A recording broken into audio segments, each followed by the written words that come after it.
Assalamualaikum and good evening to Dr. Shawal and fellow classmates. So today we from Group 3 will present about the food security and air pollution issue in China. Okay, so first of all, I will explain about the food security issue in China. So the most critical difficulty China faces is ensuring an adequate food supply.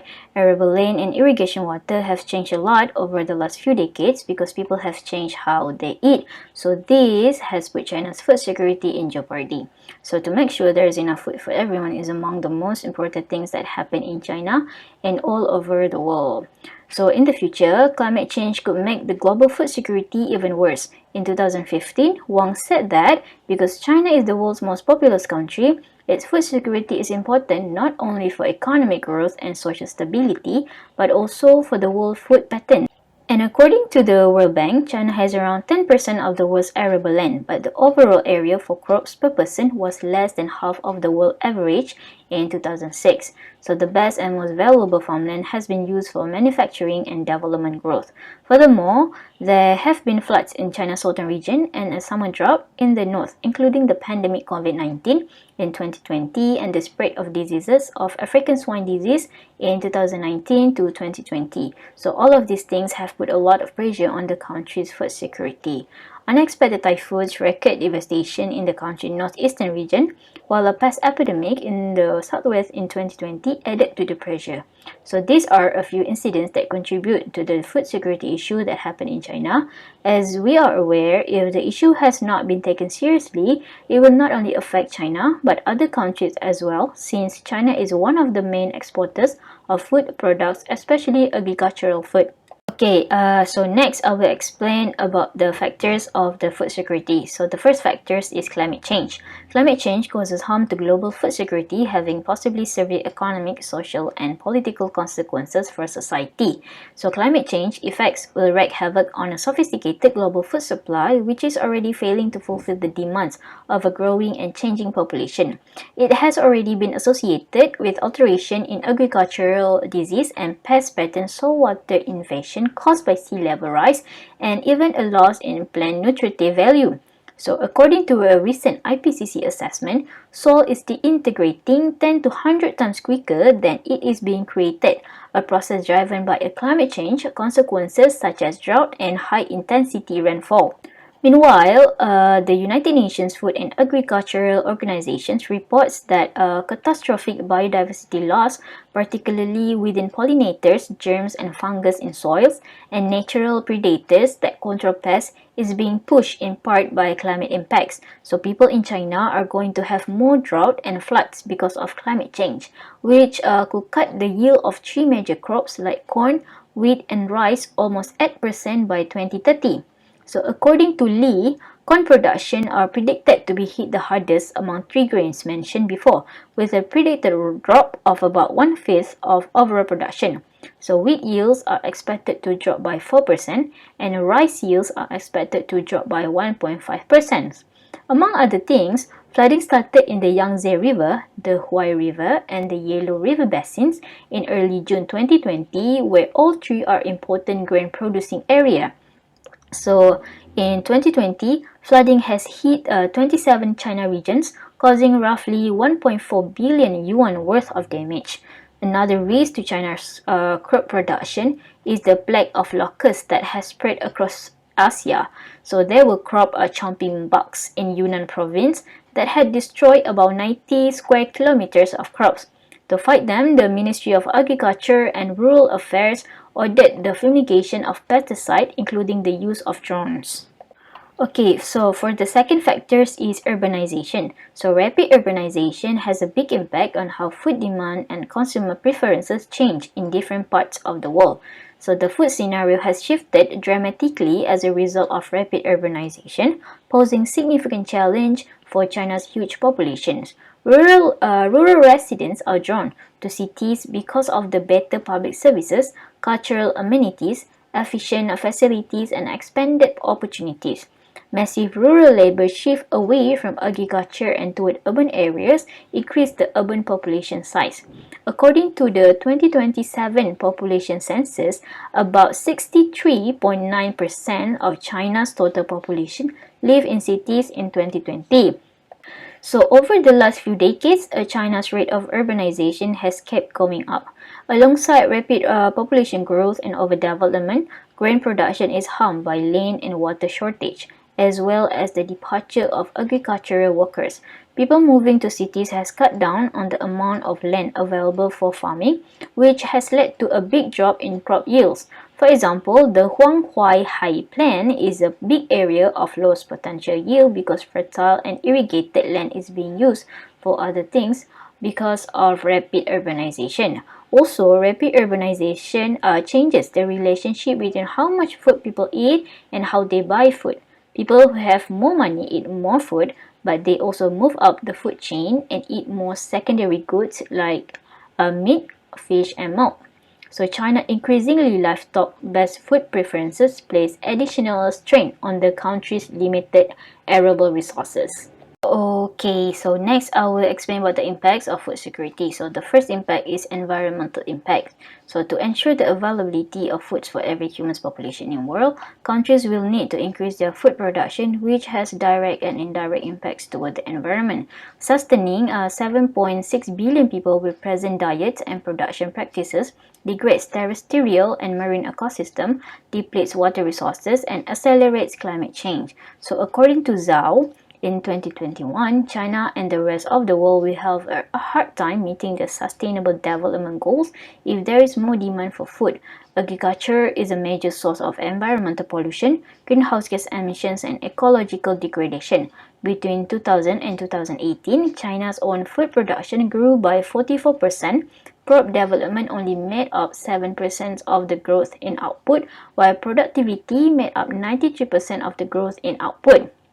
So it is known that agriculture sector is one of the factors that contribute towards the environmental degradation, and China is acknowledging that. So therefore, there is a various policies done by China's government to address the environmental issues in the country. So the second impact is the social impact. Rapid and significant economic transition in the China for the past 35 years has resulted in remarkable progress in poverty reduction and social development. However, there are still significant amount of poverty persists, particularly in rural, as well as significant income differences and nutritional gaps between rural and urban areas. So according to World Food Programme, there are nearly 150.8 million people suffer from malnutrition.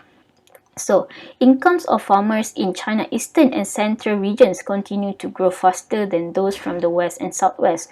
While poverty has decreased significantly in China over the past decade, it remains a significant issue in rural China.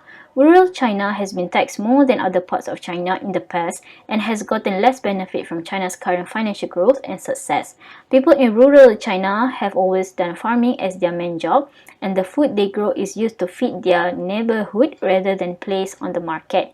Even on China's mainland, when farming is used for profit, the state financial boom has led to a drop in the price of produce, which has led to a loss of money for all these farmers. So, social impact will affect the society health and well-being in terms of unemployment, poverty, and others. Therefore, it is important for the government to acknowledge the issue and find a solution in decreasing the gap between the rural and urban social impact.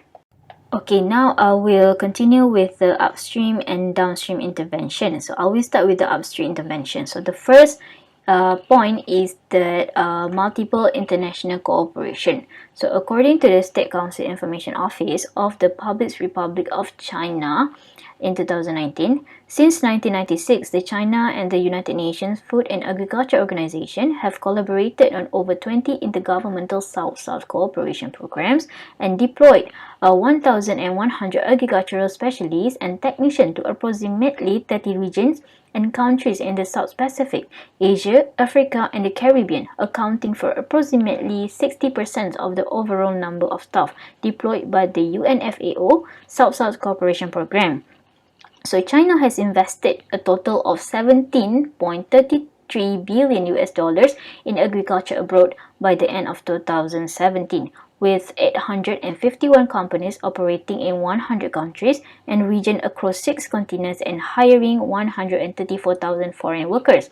Other than that, China's have ratified over 120 bilateral and multilateral agreements on food and agriculture partnership with over 60 countries and international organizations. So this international agreement signed by China able to help the country to secure the food security and engage international relationship with other countries. It is also able to help in growing the country's economic growth. Okay, so for the second point is that China's Belt and Road Initiative. So the Belt and Road Initiative is the foundation for China's involvement in the world and the country's growth in economy. According to National Development and Reform Commissions, China's 2015 Vision and Actions on BRI have 5 areas where the BRI connects infrastructure and facilities, currency, policy, trade, and the communities live in the countries. So China's growing agricultural participation has become more organized under the BRI, with massive political support as well as in terms of financial and policy perspective. For example, in the China 2017 number 1 document stated that China will assist multinational agriculture activities, the organization of agricultural production sites, as well as processing storage of goods and logistic operation abroad and foster global agribusinesses with a focus on Belt and Road countries and region. Other than that, the long-running trade war with the United States has made the BRI countries even more important for food security in China. China has been trying to find more soybean suppliers from outside China, and Russia is currently the new focus of China. So it is a smart move from China to look for more suppliers and not just rely on the United States to get their food. Okay, so now we continue with the downstream intervention. So the first is Farmer Field Schools Program. So this program is a China state region-led agriculture production-based training and a farmer education initiative in collaboration with a non-governmental organization. So Farmer Field Schools Program is based on public participation, discussion which help farmers develop their capacity for independent decision making. So the practical classes equip the trainees to make suitable market judgment in a variety of situations while managing profits and risks. So farmers able to enhance their economic profits primarily due to their market education and intensified crop productions. Besides that, the program helps farmers who want to be more environment conscious to improve their farming methods. For example, ethnicity groups in the province of Western Sichuan, small farmers' lives has improved significantly due to environmental friendly measure. So this encouraged them to look for more food sources in their area. On top of that, the farmer field schools set up on farm productions of traditional herbal remedies and encourage rural communities to come up of their own idea of environmental protection strategies to protect agro biodiversity. So ethnic minorities in Western Sichuan have had their food security and livelihoods significantly better. As a result, was still able to protect the environment. So the second point of the downstream intervention is Pinduoduo Incorporation 10 billion yuan initiative.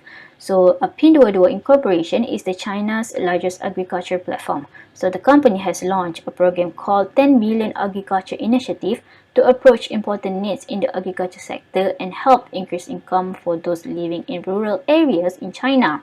So according to Pinduoduo Incorporation, the agriculture initiatives involve enhancing farmers' downstream access to markets and assisting them in developing brands, mentoring younger talent to start agribusinesses, and restructuring pipelines logistics system to decrease waste, lower the costs, and accelerate the transfer of the agricultural products. So agriculture in China has been monopolized by millions of tiny family-owned farms that sold their produce through a complicated network of distributors. Not only that this program able to help in secure food availability for these rural farmers China region, it is also able to help in increase their income and enhance their knowledge regarding agri-technology and businesses. Air pollution kills millions of people worldwide each year. In China, rapid industrialization has caused a lot of pollution in the air and give negative impact for social, economics and politics. As of 2017, China had an average density of PM 2.5 that was nearly 6 times higher than what the WHO said that's safe for people to breathe. Over 1 million people in China die each year because of this air pollution. Air pollution is also killing more than 4,000 people a day in China and also accounting for 1 out of every 6 premature deaths in the country. Air pollution from smoke inducing ozone and fine particles is costing the China economic growth and estimate 267 billion yuan every year in the form of premature death and lost food output. Due to that, a total of 1.1 million people in China die prematurely each year due to these two pollutants, which it also damaged 20 million tons of rice, wet mice, and soybean each year. Furthermore, it is a difficulty for China to choose either to develop their economy or to focus more on environmental protection due to the country's economic development often depends on industrial output, urbanization, and motorization, which we know the biggest culprit to environmental degradation. These issues of pollution in China is a serious threat to human population as well as for environment, and China government need to seriously address this issue and commit to improve the air quality in China. First factors of air pollution in China is coal. Coal-fired power stations are among the most polluting causes of air pollution in China, which is both the world's largest producer and consumers of coal. Thermal energy is converted into electric energy in coal-fired power plants, which is how they create electricity. The thermal energy is produced by coal combustion in a boiler, which heat water to temperatures between 1,500 and 1,600 degrees Celsius. The vaporized water serves as the sources of energy for the turbine. In the following step, the turbine rotors turn the electric generator, which generate electrical energy. During coal combustion,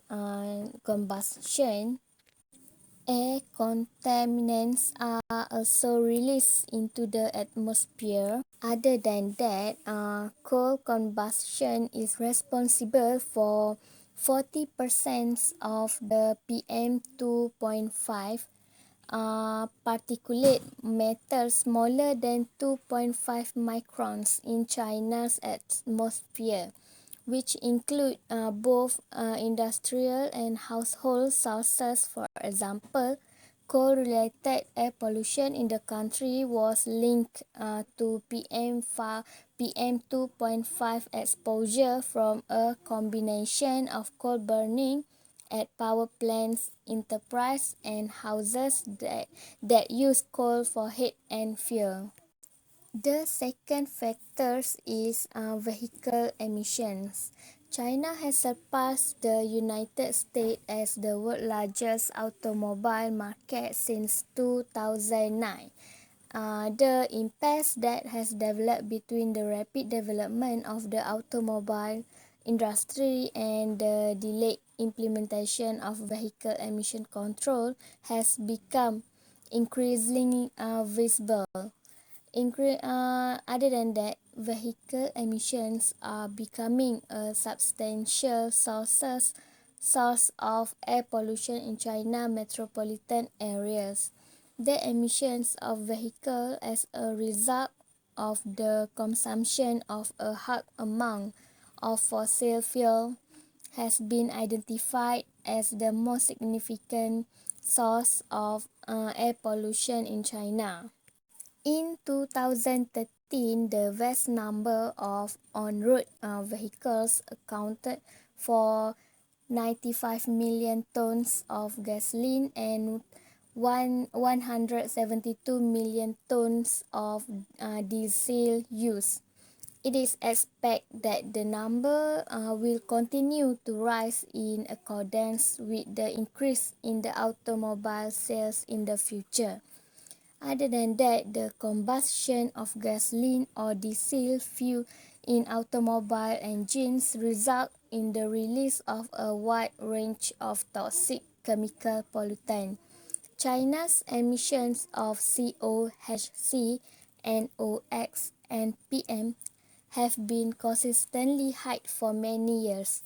For example, in 2020, about 7.7 million tons of carbon monoxide were released by cars and trucks in China, and it was one of the main sources of air pollution in China to have a lot of cars. Air pollution caused by cars changed from city to city in China.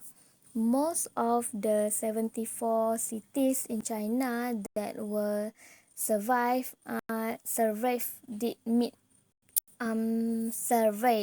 didn't meet the PM 2.5 emission standard.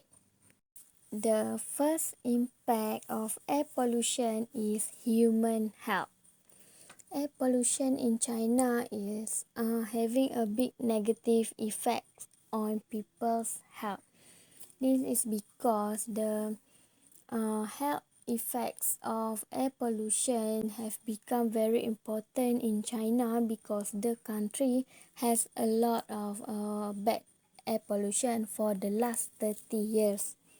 In 2016, the WHO said that outdoor air pollution caused 4.2 million deaths a year.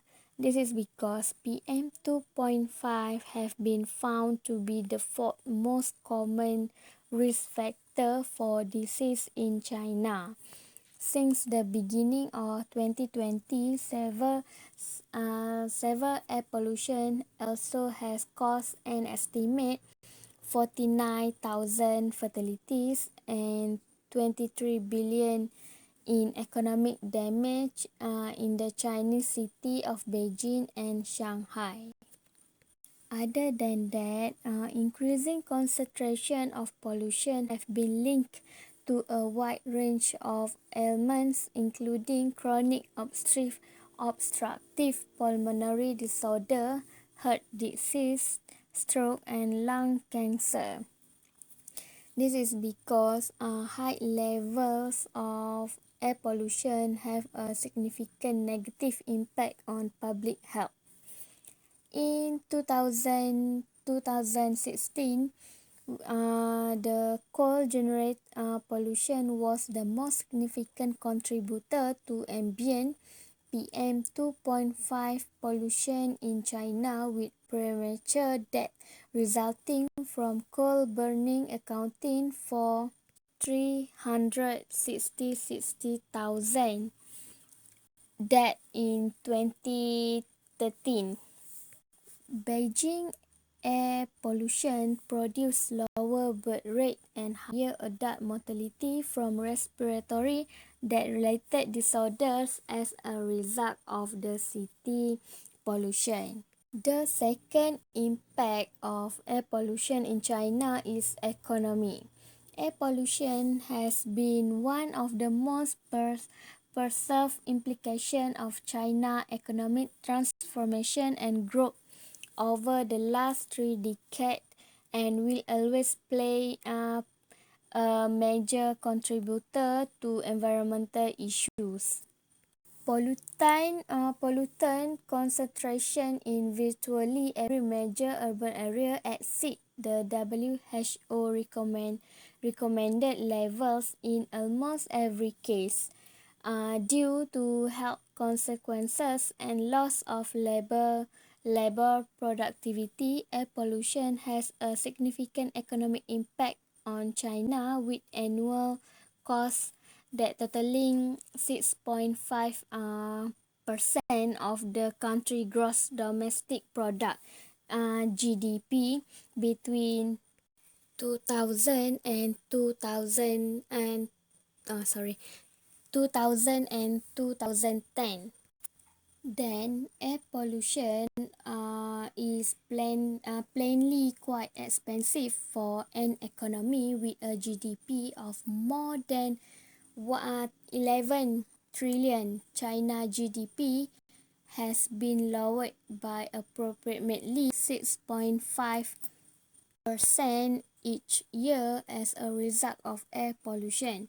This is because when it comes to loss production, all the facilities close on bad air pollution incident in order to prevent the adverse health impact of inhaling thick and toxic air, which is the primary driver of those expenditure.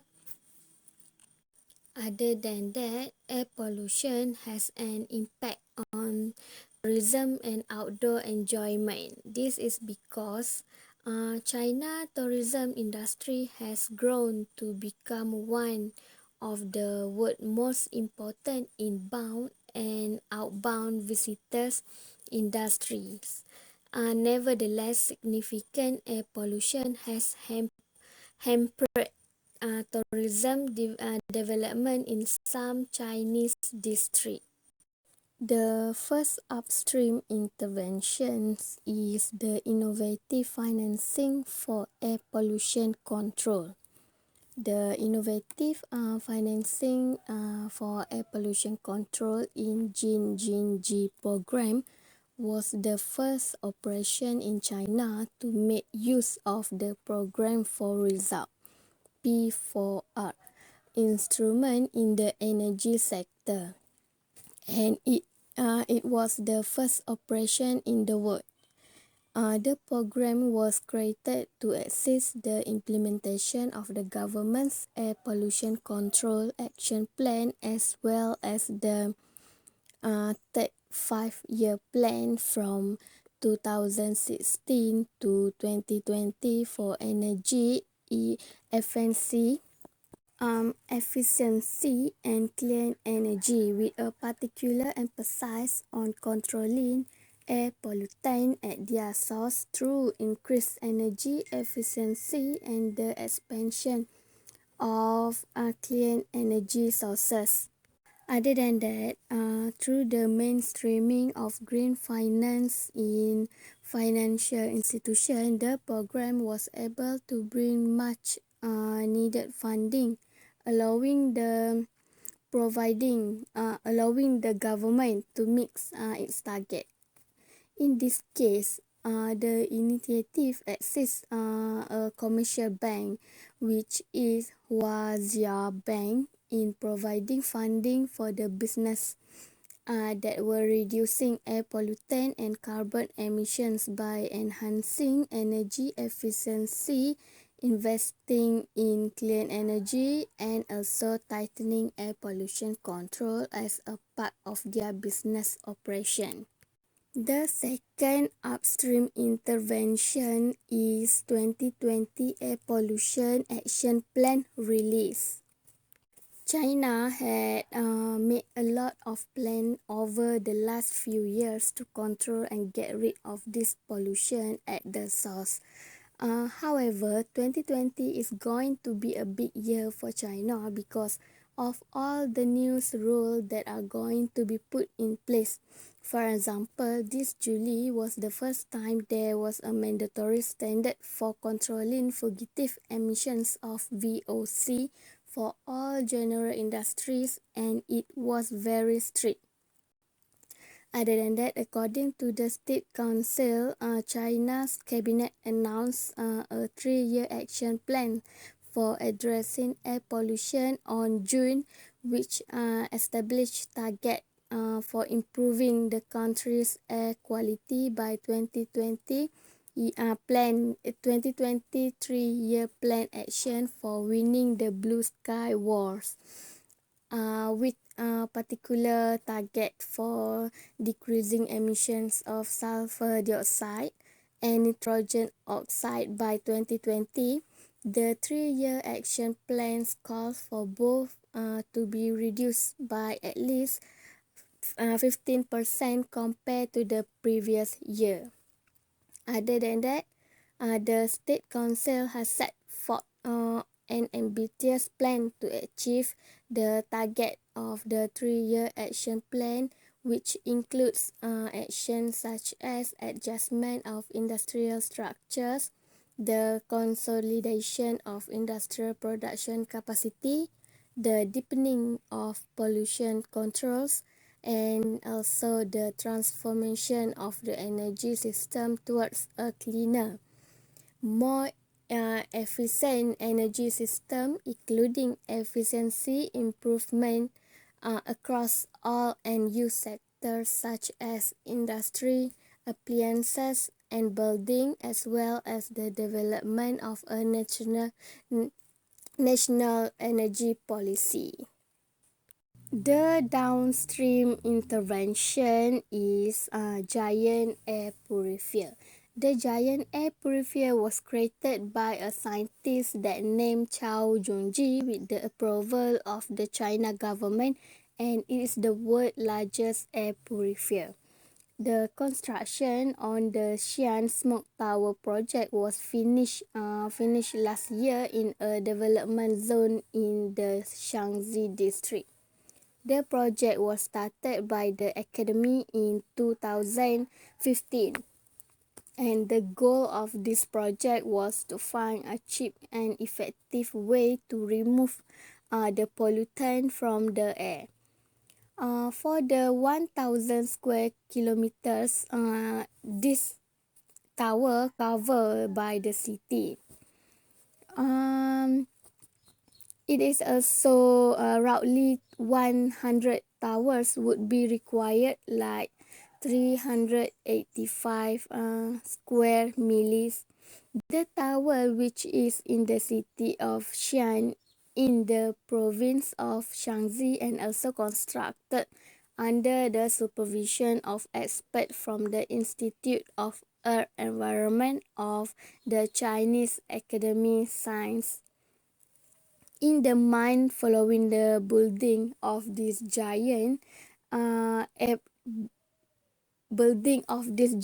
air purifier, the air quality in an area covering more than 3 square miles has improved as a result of a presence of this giant purifier. The tower also has a secondary function as well as cover for the greenhouse. Other than that, this is due to the contaminated air is pulled in and then heated by solar energy before being disseminated through numerous layers of cleaning filters. Thank you. So to conclude, food security and air pollution issue in China is interrelated with each other. So this is because the poison substances that linger in the atmosphere not only affected the human population but also the productions of agriculture industry such as grain, corn and others, because it will damage the quality and safety of the food. So therefore, government of China need to be more committed and serious in addressing these two issues and ensure that every initiative and policies implemented is being followed accordingly. Other than that, big corporations and businesses as well need to show the support to the government and place their part in reducing the impacts of environment that they create due to their business activities.